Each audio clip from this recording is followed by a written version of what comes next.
PTI के खदशात दुरुस्त साबित हुए। इलेक्शन कमीशन से भी इंसाफ ना मिला। पीटीआई के 20 मुनहरिफ अरकान से मुतालिक अहम फैसला डीसीट करने का रेफरेंस खारिज कर दिया। चीफ इलेक्शन कमिश्नर की जेर सदारत 3 रुकनी बेंच ने फैसला सुनाया।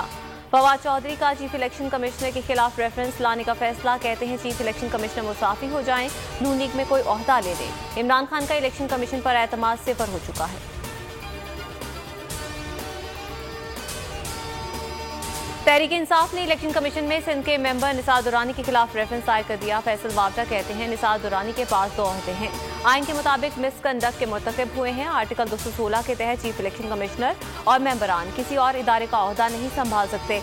निसार दुरानी सिंध हुकूमत के लॉ कॉलेज हैदराबाद के प्रिंसिपल भी हैं। मुमकिन है नए आर्मी चीफ की तैनाती से पहले इलेक्शन करवा दिए जाएं। ख्वाजा आसिफ का बीबीसी को इंटरव्यू का जनरल बाजवा खुद ऐलान कर चुके हैं। मुद्दत मुलाजमत में तोसी नहीं चाहिए। ये भी हो सकता है नवंबर से पहले निगरान हुकूमत चली जाए, नई हुकूमत आ जाए। लेफ्टिनेंट जनरल फैज हमीद का नाम सीनियरिटी लिस्ट में हुआ तो गौर करेंगे। फवाद चौधरी ने रद्दअमल में कहा कि आर्मी चीफ की तैनाती सियासी मसला नहीं बनाना चाहिए। इदारों का मजबूत होना मुल्क के मफाद में।